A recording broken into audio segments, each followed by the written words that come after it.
Well, hello and welcome to my channel and to this beginning of a journey through a book that is the foundation of really everything that I've learned on this journey. So, I don't know if you're familiar with this book, and it's interesting that I'm doing this today and that I'm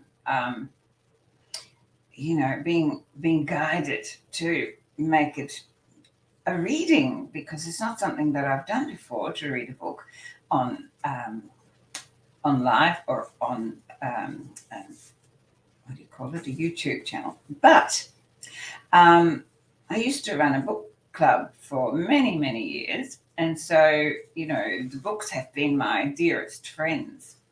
So I was told to go and do a series on this little book, As a Man Thinketh. Oops, hang on, let me just put that in the right place. As Man Thinketh by James Allen. Now, he wrote that in 1902. It was gifted to me in 1978. And there are things that happen in your life where the signs begin to be so clear that your soul is calling you to a new path. And for me, this little book was one of those signs, although at the time I don't think I actually saw it. But looking back, it was the beginning of ripping me into a timeline of expanding my conscious awareness. Anyway, so this gorgeous man that was a manager in the company I was working with at the time gave me this little book, and I'd like to share with you what was in the front of the little book. It was actually it was to encourage me to be successful in the company. That is why he gave it to me. So it had the success by Ralph Waldo Emerson in it, and underneath he wrote, "Von, I know that success will come your way." Well, I think success has come my way, but not exactly as he intended it for me or he saw it for me. However, we're all instruments for each other, and I really know that John was an instrument for me. And when he gave me this book, so I'd like to share with you what Ralph Waldo Emerson thinks of success. To laugh often and love much, to win the respect of intelligent people and the affection of children, to earn the approbation of honest critics. Let me see that again. Yes. And endure the betrayal of false friends. To appreciate beauty, to find the best in others, to give one's self, to leave the world a bit better, whether by a healthy child, a garden patch, or a redeemed social condition.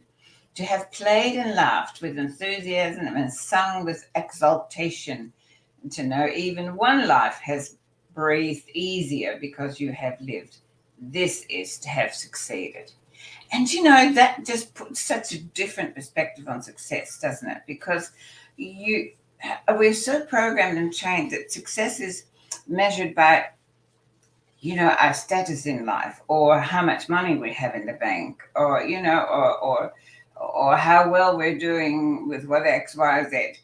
But that simplifies it so much, because that means that we've all been successful.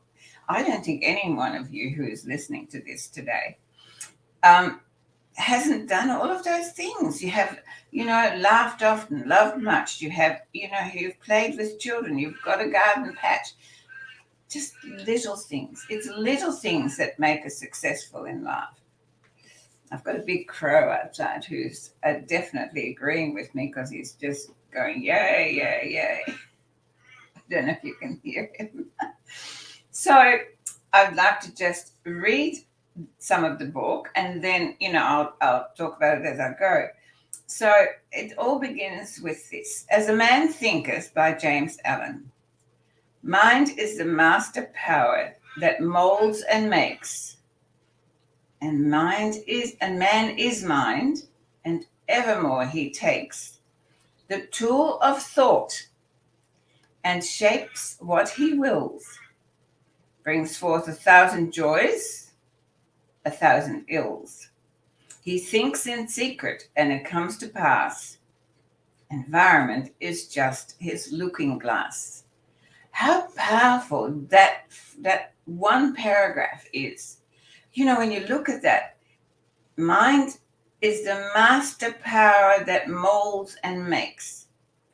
So this journey that we're on is all about really coming home to our mind and taking back the reins and reclaiming our sovereignty by reclaiming our mind from the programming and the conditioning that has been put upon us and continues to be put upon us daily through so many different fields of information, whether it be the media, whether it be whatever, even when you listen to me. It is so important that you filter that through, well, does that resonate with me? Because if it isn't, then it isn't for you at this moment. And then to look, man is mind. So, we create our reality in our mind. What we see outside, we see through our mind. And that is the tool of thought, right? And no matter what thoughts or what you do with your mind, you're either going to have 1,000 joys or you could have 1,000 ills. Well, we've had more than 1,000 ills, I'd say, for a while.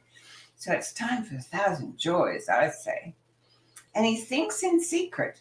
That is because even when you're not conscious of it, or particularly when you're not conscious of it, your thoughts continue to think and they ramble on.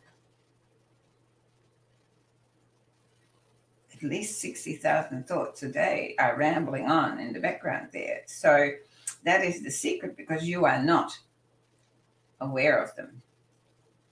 Well, not of most of them. And it comes to pass that the environment is but your looking glass. So in other words, it's the reflection of what those so-called brumbies, the thoughts, are doing in the background. So forward that he wrote, this little volume, the result of meditation and experience, is not intended as an exhaustive treatise on the much written upon subject of the power of thought, because there is an awful lot of, people who have some sort of opinion about that. It is suggestive rather than explanatory, its object being to stimulate men and women to the discovery and perception of the truth that they themselves are makers of themselves. Wow, is that a powerful statement? That I'm making me with every thought I think. Whew. By virtue of the thoughts which they choose and encourage. That mind is the master weaver both of the inner garment of character, so what makes us, and the outer garment of circumstance. And that as they may have hitherto woven in ignorance and pain, they may now weave in enlightenment and happiness. And that's what it's all about. It is taking back your power of thought and where you lead those thoughts. And that has been a foundation of much the change of my life. Absolutely. And I've often said, if you've watched me before, that my father's favorite phrase was mind over matter. And you know when your parents say things and they say it over and over again, it's like, oh my God, there he goes again. But it wasn't until he actually passed away, when he left this planet, that all of a sudden things were coming my way which really alerted me. Maybe now that he was gone, I had to take that on. And I began a student of the mind.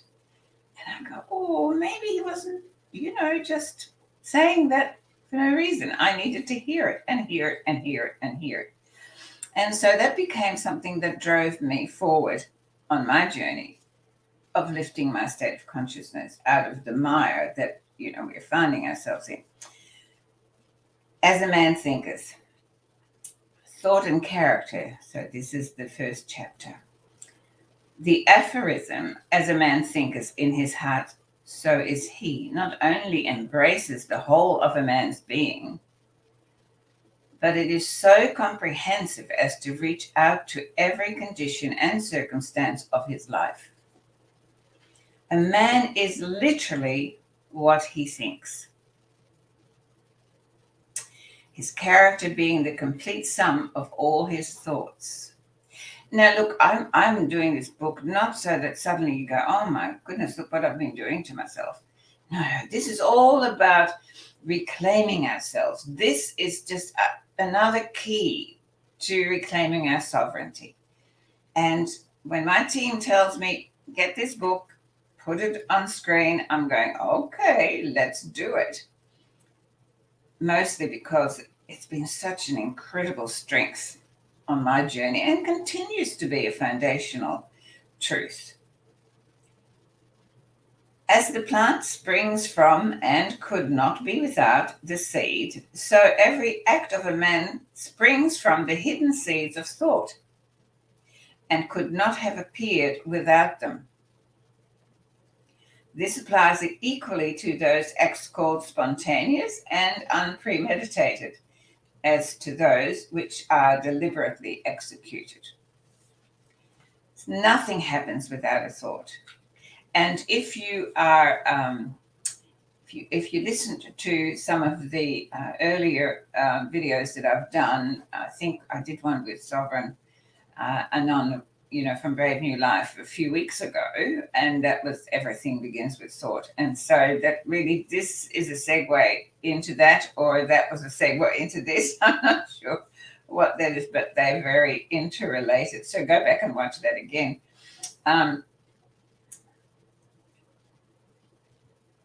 Act is the blossom of thought.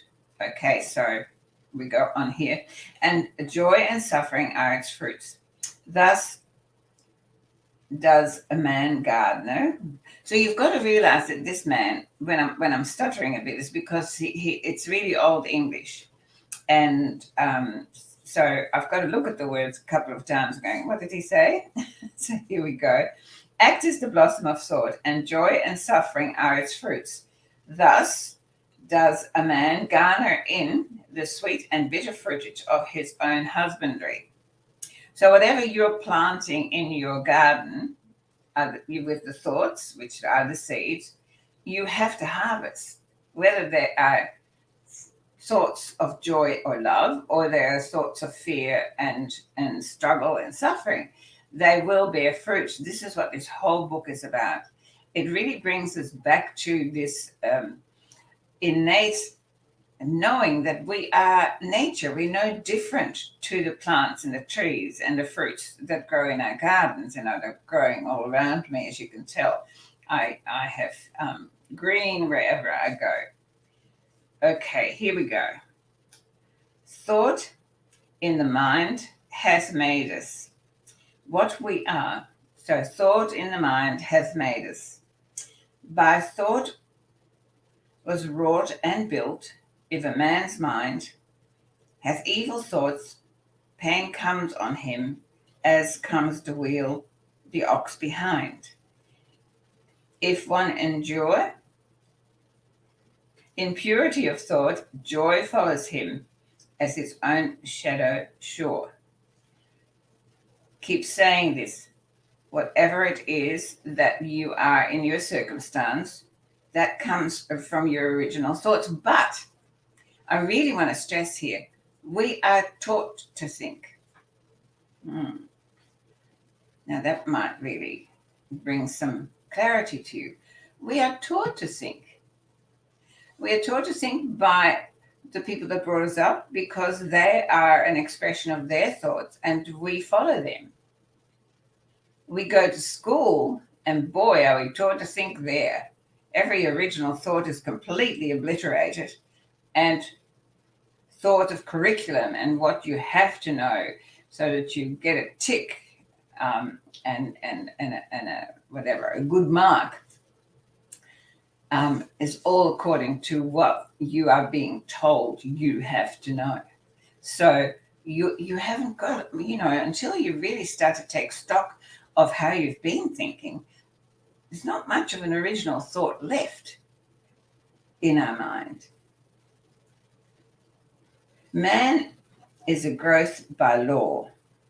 He talks about universal law, and not a creation by artifice. So we have, in other words, we are an expression of nature. And cause and effect is an absolute and undeviating in the hidden realms of thought, as in the world of visible and material things. A noble and godlike character is not a thing of favor or chance, but is the natural result of continued effort in right thinking, the effect of long cherished association with godlike thoughts. An ignoble and bestial character, by the same process, is the result of the continued harboring of groveling thoughts. Some of the language is really quite interesting, and you think, wow, in 1902, that was how they spoke. Man is made or unmade by himself. Okay, I'm going to say that again. In actual fact, if you look at this book, it is, I have highlighted in green, underlined in blue, and then decided, oh, it needs something extra, and so I've got a bit of red. And that is, I really made that in red. Man is made or unmade by himself. Well, I'd like you to ponder on that, and I'm hoping that the reading of this book, that you'll save these videos and replay them and listen and really internalize the material and go, hang on a minute, what is that offering me? What is the power in these words? What did he want us to know that could bring us to the point where we can know ourselves, where we can take back the power and our sovereignty? Here we go. In the armory of thought, he forges the weapons by which he destroys himself. He also fashions the tools with which he builds for himself heavenly mansions of joy and strength and peace. And that is, free will, I think, is so much about, not so much about the freedom to choose what to do, but the freedom to choose what to think. And as much as we've had the freedom and still have the freedom to do, curtailed by the powers that see greed and power over as, their joy, we are the ones. We're the keepers of the garden of the mind, unless we just let anybody trample in it. So really take some thought about it. This is a little book. You can read it probably in about an hour and a half at most. But we're going to take time looking at all of this because it's so valuable. By the right choice and true application of thought, man ascends to the divine perfection. Whoa! What a statement. By the abuse and wrong application of thought, he descends below the level of the beast. Well, that's harsh, but what what he means? He means that we go into in a state that we become warlike. I think that's what he talks about. We go into places of I have to be right, into places of you must be wrong, into places of blame and shame. So that really is what is meant by that. Between these two extremes are all the grades of character, and man is their maker and master. So this whole book is about mastering your mind, mastering your thought. And of course, this is what the foundation of all of my work of 35 years is, to teach people and give people tools to do that. And once you do, you are free. You are free from anyone wanting you to do something or to think something that doesn't resonate with your innate vibrational frequency. Of all the beautiful truths pertaining to the soul which have been restored and brought to light in this age, none is more gladdening or fruitful of divine promise and confidence than this, that man is the master of thought, the molder of character, and the maker and shaper of condition, environment, and destiny. Wow. As a being of power, this is you, as a being of power, intelligence, and love, and the Lord of his own thoughts, man holds the key to every situation and contains within himself that transforming and regenerative agency by which he may make himself what he wills. No, this is the secret that they've kept from you, that you're powerless, that you're not good enough, that you don't measure up to their standards. Well, all they're saying is we just want you to do for us, not for yourself. And that is changing. And this is such a gift to humanity, to give us the key to beginning that journey and doing it. Man is always the master, even in his weakest and most abandoned state. But in his weakness and degradation, he is the foolish master who misgoverns his household. When he begins to reflect upon his condition and to search diligently for the law upon which his being is established, that is the law of nature, the law of the universe, he then becomes the wise master, directing his energies with intelligence and fashioning his thoughts to fruitful issues. I can't tell you how many times I've gone back to this little book, and I don't think, it's weathered too badly. But this was given in 1978, and it's been by my bedside, within my reach ever since. And whenever I've allowed myself to fall into fear, to fall into lack, to fall into struggle or suffering, it's always this that I take and I'll start to reread. It's so powerful. Such is the conscious master, and man can only thus become by discovering within himself the laws of thought, which discovery is totally a matter of application, self-analysis, and experience.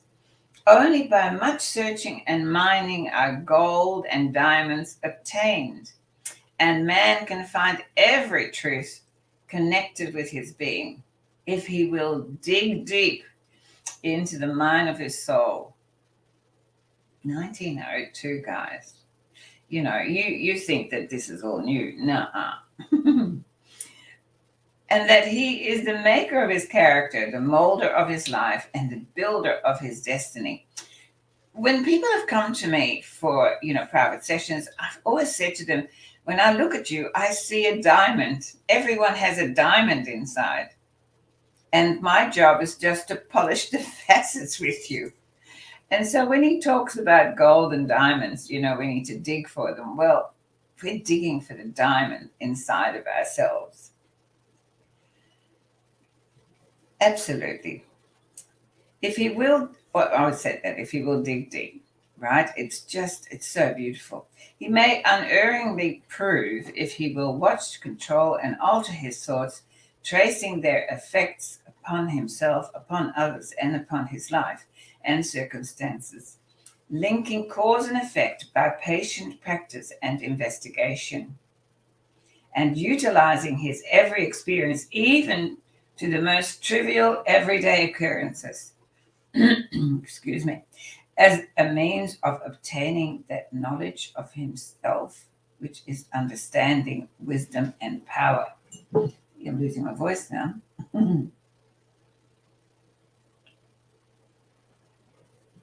Okay. Now, look, what I'd really like for you to do is to make comments underneath, when you watch the video, because how are you finding this? And is this igniting a spark in you?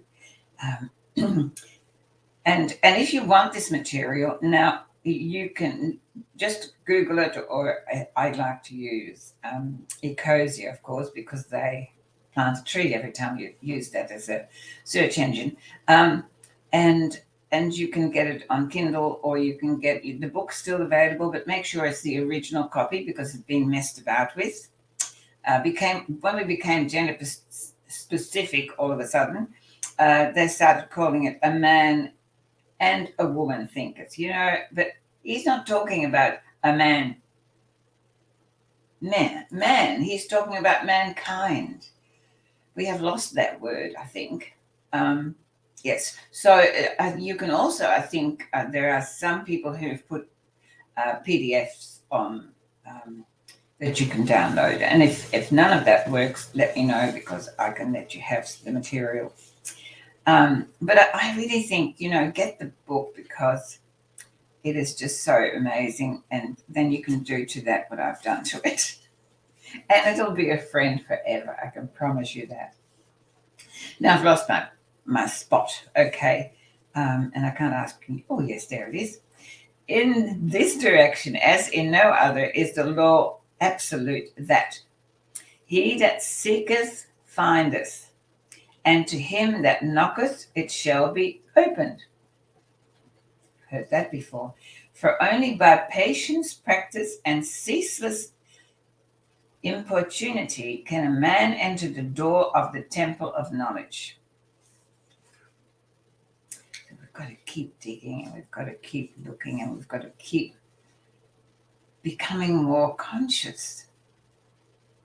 So we're going into chapter 2, and that is the effect of thought on circumstances. Yeah. How much of our lives have we spent blaming circumstances on others? Well, I know I've done it. I mean, I was programmed and conditioned like everybody else. Must be your fault. Must be. Do you know, I was, and bless him, and may he rest in peace, but I married a gentleman whose every second word was, for everything that happened in it, who did it? Who did it? So, I don't remember if he asked when the good things occurred, but if there was something spilled, something that wasn't right. So who did it? It was always looking for someone to blame, someone who must have been responsible. And that is something that we've really got to give up. It's not about who did it. It's about, is it important? And how is it affecting me? What thoughts are coming up? What is it triggering in me? And is that expanding, or is that contracting? So here we go. Effects of thought on circumstances. A man's mind may be likened to, this is probably one of my, I have many of them in this little book, but one of my favorite passages. A man's mind may be likened to a garden, which may be intelligently cultivated or allowed to run wild. But whether cultivated or neglected, it must and will bring forth. If no useful seeds are put into it, then an abundance of useless weed seeds will fall therein and will continue to produce their kind. So, what does your garden look like? Your mind garden? Is it full of beautifully cultivated, intentional seeds and plants? Or is it growing wild with lots of seeds because you're too busy? We get too busy. I've got to do this and I've got to do that. And look, I've got to clean and I've got to do it. The maintenance of life can keep us so busy that we don't, by the end of the day, we're too tired to have any conscious ability to look within. And that is something that we've really got to correct. Just as a gardener cultivates his plot, keeping it free from weeds and growing the flowers and fruits which he requires, so may a man tend the garden of his mind, weeding out all the wrong, useless, and impure thoughts, and cultivating towards perfection the flowers and fruits of right, useful, and pure thoughts. Look, the word perfection for me is now completely non-beneficial, I'd call it, right? Because there is no perfection, and yet if we start to look at everything as being perfect, because it is what it is in that moment, then we stop reaching for something we can never get. So I would say here, absolutely, make us the fruits is beautiful. What we do in our gardens, we feed it the right foods. We plant it in the right space so that it gets the amount of sunlight it needs. By pursuing this process, a man sooner or later discovers that he is the master gardener of his soul, the director of his life. He also reveals within himself the laws of thought and understands with ever increasing accuracy how the thought forces and mind elements operate in the shaping of his character, circumstances, and destiny. Thought and character are one, and as character can only manifest and discover itself through environment and circumstance, the outer conditions of a person's life will always be found to be harmoniously related to his inner state. Now, what comes up for me as I'm reading this is this. There's been a phrase that's come up a lot, which talks about that people are not wanting to see what's going on. However, I actually don't see that. I don't understand it that way.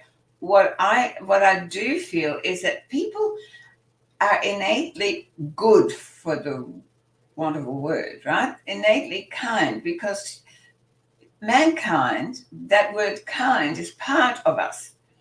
We have an innate kindness within us towards each other and for life itself.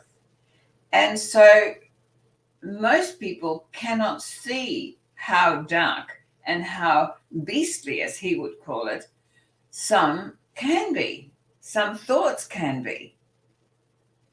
And so they just don't see it, and they don't choose to see it because it is so far removed from their essence. And that is where we're now going to a place. I know there's a lot of people who have, because once you are in a higher state of consciousness, you can see these things without it affecting you as much, because it is obviously not where you resonate. But you know that you said there is good in everyone. Yes, and there is, but sometimes it's really hidden by a lot of other things. And so we have to be so vigilant about seeing that the thought and character are one. So the more you are fear thinking, the more fear becomes your reality. The more you are in love thinking, the more love you will be surrounded with. And I know it sounds really simple, but that is the truth of the matter. And as character can only manifest and discover itself through environment and circumstance, the outer conditions of a person's life will always be found to be harmoniously related to his inner state.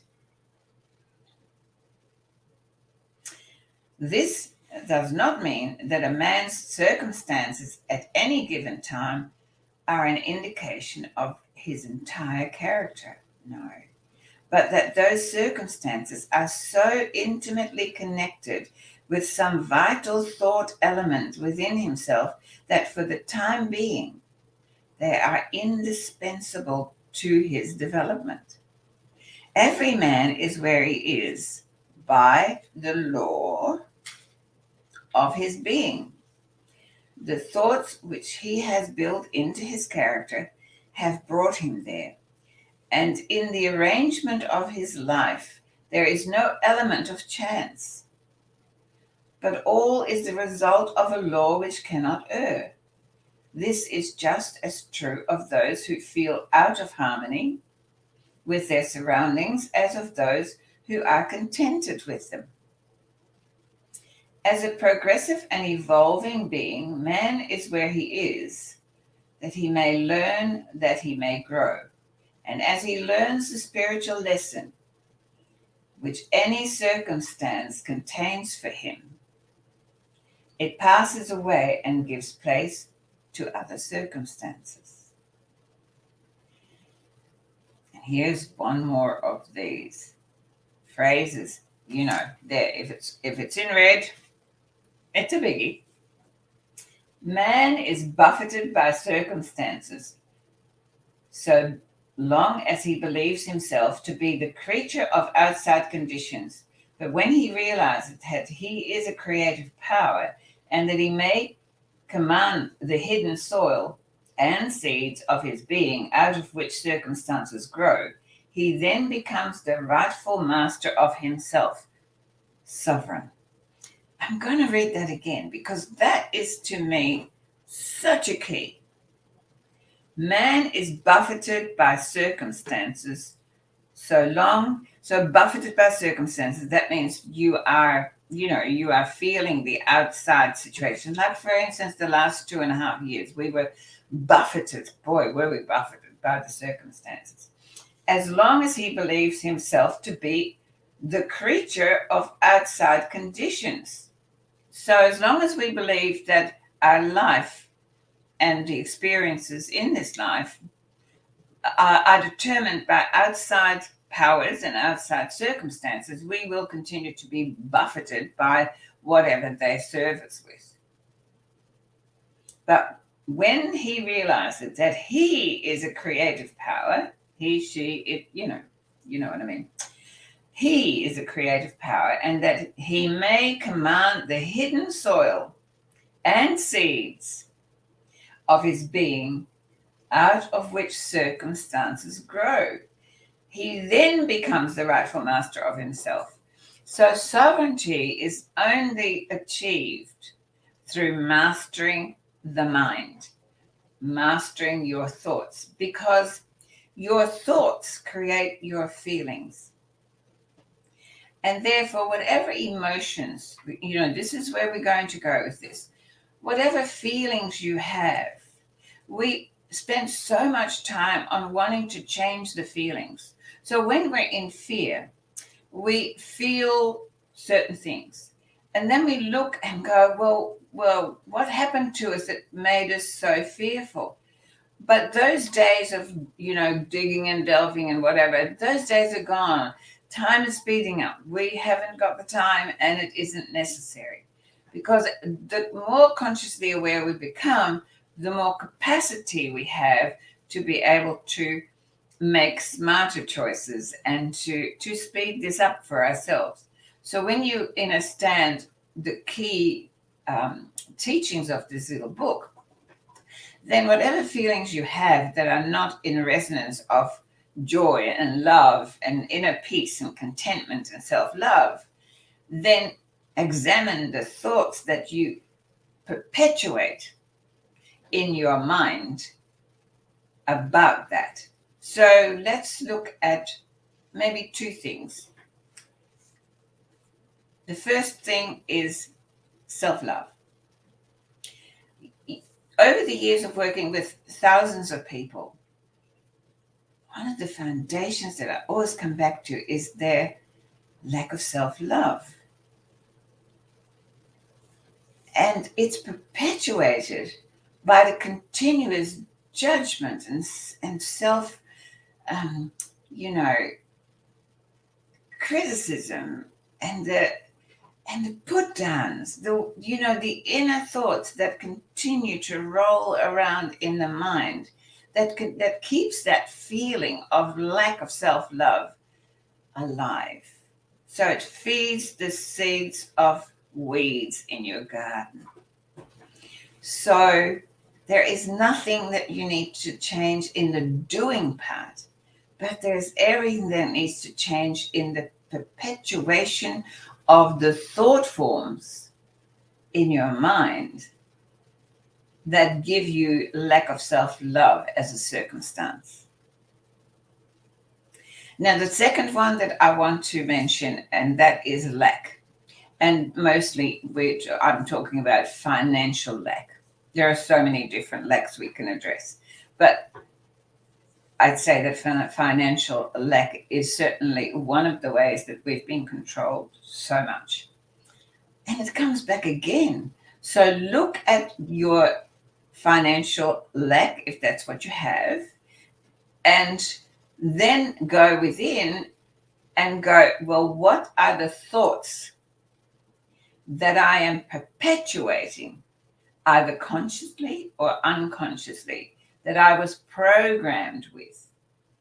Programs, they're not your authentic self, that I was programmed with, that I can start reprogramming. All my work is about reprogramming and reconditioning the mind so that from that, a new garden begins to blossom in circumstance, in relationship with self. And so when you look at both of those lacks of self-love, lack of finances, examine the thoughts without judgment, please, please, please, because it's not you that has put those seeds in. Someone else did. But now you're weeding your garden and you're going to plant new thoughts of love, of abundance, of prosperity and health and well-being for all. That is the reason I am reading this little book. And on that note, I would like to complete part 1. And I would love your comments. I would love you to share with whoever you feel can benefit from it.